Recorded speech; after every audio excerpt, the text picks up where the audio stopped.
Today's podcast episode topic is titled The Highlights of SWOS and specifically how to close. This is an updated podcast episode from about 4 years ago. We don't have any new information from 4 years ago. I really just wanted to add this topic to the 10 podcast platforms where 321 BizDev LLC is available. So the acronym SWOS is SWAS, or Selling Without Appearing to Sell, is the name of a sales system I designed about 6 years ago as I was identifying sales challenges I was experiencing. The need to fix sales productivity and sales performance issues I had came at a time when I had to reinvent myself. I was sick and tired of not feeling good about my approach to my financial services and real estate businesses. So this podcast episode is about closing. And if I could talk for 6 hours on this podcast episode, I could give you just about all the information that you would need. But I can't talk for 6 hours on this podcast episode. Plus, even if I did, it still takes some hands-on experience. In fact, sales psychologists, the people who study, people who work in the sales industry, says that it takes 1,000 to 1,600 hours to become minimally proficient in selling. So again, if I did the whole 6 hours, that would be one thing, but it still would take another 6 to 9 months or 1,000 to 1,600 hours in a full-time sales position to understand how to close. Now, the closing concept, which is the last step of contacting, prospecting, appointment setting, and closing. Again, closing is that last step. And closing is the one step that even seasoned sales professionals have trouble with. And the reason why most seasoned sales professionals have trouble with closing is because the majority have not taken a formal sales system training class, which in the mid-90s, early 2000, cost about $12,000 for an 8-day class. Now that fee for an 8-day class is about $25,000 to $30,000, and only a handful of schools offer this training. The school where I took the training was Miller Heiman, based in Reno, Nevada, and now in Denver, Colorado. So again, the seasoned sales professional has problems with it because many salespeople who have been in business, who have not had sales system training, they do something called winging it. And winging it can be defined as, well, I'm going to this appointment. I know something about the person I'm meeting with. And I'll give you an example. They have a nice house, they have a nice car, or maybe the business is located in a nice part of town. So the salesperson assumes that this person is a well-to-do consumer. If they're doing an appointment at the house, or this business is a well-to-do business owner if they are located in the right side of town or the best part of town. And so what the salesperson does when they know that type of information, they go in and say they have a way of performing in a way based on how they perceive this consumer or small business owner. Now, the same salesperson may go to a part of town where it's not as upscale, or they may go to meet with the business owner where the business is not necessarily in the best part of town. So they form an opinion of what that consumer or that business owner's profile is. And when they form that opinion, they also attach a strategy to this profile. So a consumer living in a nice neighborhood or a business owner in a nice part of the city, they have a strategy for that. And then the consumer that does not live in a nice part of town, or the business is not located in an upscale business community, they have a strategy for that. So just picture if the strategy is based on what the salesperson perceives as the environment. It is easy to see how salespeople can have maybe 8 different strategies. And even those 8 different strategies, even if they wrote them down and said, this person lives in this neighborhood, this person has a nice car in the driveway, this person doesn't. This business is in a nice business part of the city, and this business owner does not have it's not located in the nice part of the city. Even if they tried to categorize all the different sales strategies, they still wouldn't follow it, because every time they would see something, they go, aha, I need to modify the strategy. So those 8 different sales strategies could turn out to be 20, or it could be 100 sales strategies, because see, a strategy is not the way to conduct a closing appointment. It's not the way to meet with the person at an appointment in the attempts of moving a product, good and service, or convert that prospect into a client. So that's the reason why a sales system is needed. A sales system has no strategy because the sales system never changes. So I hope I made that point clear. A sales system does not change, just like riding a bike does not change, just like baking a cake that you have baked for the last 20 years. There are no notes needed for this particular strategy of baking a cake that you have baked for 20 years. Now, if you look at people who are thinking about getting in the sales industry, what comes to their mind is, oh no, I don't want to be in that position where I have to try to close someone. I don't want to try to force people to buy something that I have. I don't like to beg for the money.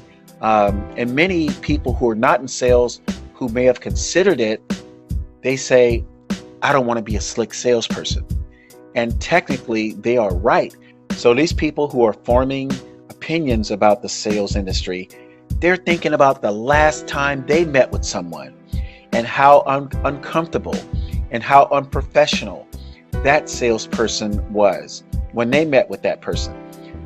So people who are looking at getting in the sales industry or even considering it remotely, they say, oh no, that's not for me, because I don't want to put people through what I have experienced as a consumer. So that's why you have this darkness, this cloud around the sales industry. And that's the reason why when it comes to closing, you know, the salesperson, it has anxiety and is frustrated. The person that the salesperson is meeting with, they have anxiety and they have frustrations. And it's really because the salesperson who is meeting with that prospect, they're thinking, oh my gosh, I have to make money. And if I don't make money, I can't pay my rent. I can't pay my mortgage. I can't pay my car payment. And guess what? The prospect at the appointment, they feel that frustration. They feel that anxiety. Now, not the salesperson, but the prospect at the appointment, when that salesperson enters their home, or if it's a B2B sale, that salesperson enters the business, that business prospect is feeling anxiety because they say to themselves, oh no, here we go. I'm about to get pitched.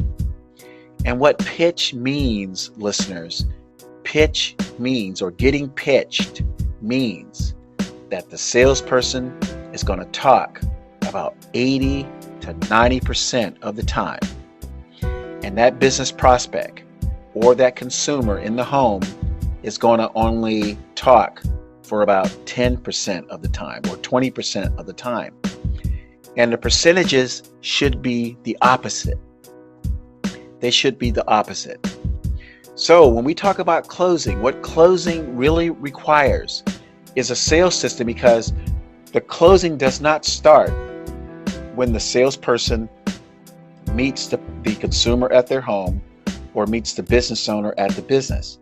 The closing starts and you might be surprised to hear this, the closing starts at the very beginning. It starts at the very beginning where the person made contact with that consumer at the grocery store, at the soccer field during practice or games, at the bank, at the gas station.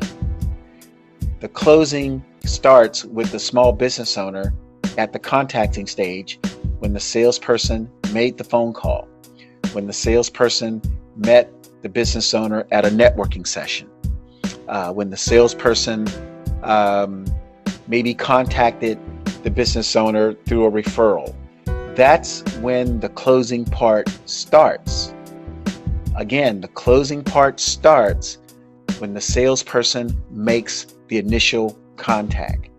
So when that initial contact is made, a lot of the anxiety and frustration that may have happened at the closing or at the appointment can be eliminated.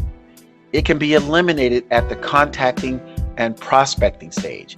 So recall, I said the 4 steps in a sales system are contacting, prospecting, appointment setting, and closing. So if you remove the anxiety and the frustration that is normally felt at the closing stage, and you remove these frustrations and this anxiety at the contacting stage, then you are on track to have a smooth appointment. So at this appointment, assuming that you have used a sales system, hopefully 321 BizDev LLC, selling without appearing to sell, or SWAS, by the time you make it to the appointment, there is no frustration. There is no anxiety because that person already knows what your style is. You see, consumers who meet people, at the appointment, they don't know what that person's style is if they're not using a good sales system. The salesperson meeting with the business owner does not know what the salesperson's style is if they have not used a good sales system implemented at the contacting stage. So at this appointment, if you have used a sales system and that consumer or small business owners knows what your style is because they connected with you at the contacting stage, then the appointment is just a matter of asking a few questions. Again, not talking 80% of the time, but talking about 10 to 20% of the time through a Q&A. And when you have a Q&A, and by the way, 321 BizDev LLCs, we write Q&As. And our Q&As are much different than you may think. Our Q&A has a purpose. We use the phrases. At appointments, we want to accomplish 2 things. We want to control the interview, and we want to manage the expectations. So controlling the interview and managing the expectations. Those are the 2 goals that we have at the appointment as we're closing. Okay, so managing the expectation has a lot to do with, again, the contacting stage. Managing the expectation has a lot to do with what type of outcome do we want to have. Okay, controlling the interview sort of speaks for itself. Now, controlling the interview, one may think that controlling the interview means that the salesperson is going to talk 80% of the time. No, that's not controlling the interview. That's talking 80% of the time. So controlling the interview means having a sophisticated set of questions. Again, not the type of questions that people may think of, or not having a system of closing that people may think of. In fact, we don't call closing in the 321 selling without appearing to sell or SWAS system. We call closing an interview, because when you meet with someone, chances are, if you get to that point with the SWAS system, you're going to have an 80% chance of closing if you do it the correct way using our system. So we don't assume that we're going to walk in and do this ABC thing, always be closing, which requires the salesperson to talk 80% of the time and the consumer or the business prospect to talk 20% of the time. So managing the expectations and closing the interview are integral parts in making sure that the salesperson has a minimum 80% probability that he or she will close. And closing doesn't necessarily always mean that the person sitting in front of you is going to buy. Closing could mean that your product or service ultimately was not a good fit. And sometimes it's not. There's ways to determine if your product or service is a good fit at the contacting or prospecting stages. But there are times when, so let's say you don't perform the contacting or the prospecting parts of SWOS, correctly. You may find out at the appointment that your product or service is just not a good fit. But you know what? All hope is not lost if you find out that your product or service is just not a good fit. And trust me, people, please listeners, do not use this 1960s thing called how to overcome obstacles or objection handling at the closing phase. Meaning, you get to the point where you know the product is probably not a good fit, but since you're not trained, you're still going to try to force the sale. And you went through this class that your job sent you to, or your real estate company or your insurance company sent you to, or they had an in-house training, and the name of the class was How to Overcome Objections or Objection Handling Techniques. And the training basically says that even though the person says no, gosh darn it, you're still going to walk out of that meeting with a sale. Please don't do that. That is the worst thing to do at the appointment. Not only will you not make the sale, but you will not get referrals, and it's going to cast a negative light on the company that you are working for. And if you own the company, that's going to be even worse. If you own the company, if you're the CPA or the dentist or the plastic surgeon or the attorney, or if you are the real estate broker, or the insurance broker, and you're meeting with someone and you use these doggone objection handling techniques, the word is going to spread in your community that you are not the right man or woman to work with. You are not the right man or woman to do business with if you use objection handling techniques or how to overcome obstacles to still ABC, to still always be closing. You see, because there are opportunities if your product or service does not fit that consumer or does not fit that business owner. There are opportunities using the closing system, the interview language in the Selling Without Appearing to Sell system to still get referrals. In fact, if that, and I'm kind of, talking more than I wanted to talk on this podcast episode, but I'll tell you this part. If you're meeting with a consumer or a business prospect and you're using a great sales system and you get to the point where you know that your product or service is not going to be a good fit, the best thing to do is back away professionally and thank that consumer or business owner for their time. Now, within the 3-2-1 Selling Without Appearing to Sell sales system, we have something in there to give that person that your product or service will not be a good fit. We have something in there for that consumer or business owner to basically say, well, you know what, Rick? I want to thank you for meeting with me.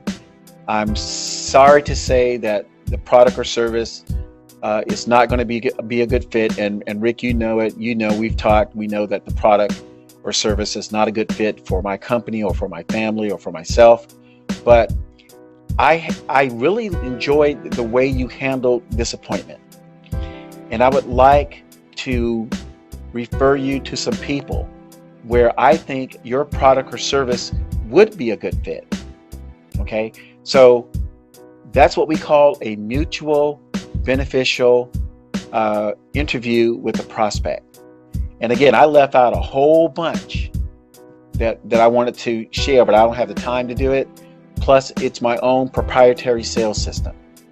But what if you could not get the sale with the person that you're meeting with, the person that you're showing your product or service to, and that person says, Derek, thanks for giving me a great sales experience. Even though I'm not a good fit for your product or service, I have 10 people that I want to refer you to because I believe your product or service is probably a better fit for them than it is for me. How would you feel if all of your appointments either resulted in a sale with the person you're meeting with or a lot of referrals because that person you met with, it was mutually agreed upon that that your product or service was not a good fit. So I'm trying to skip around a little bit and still make this podcast episode logical. So anyway, I just want to say, if you are a white collar small business owner and this podcast episode addresses a concern or situation that you're going through right now, please do not hesitate to call me at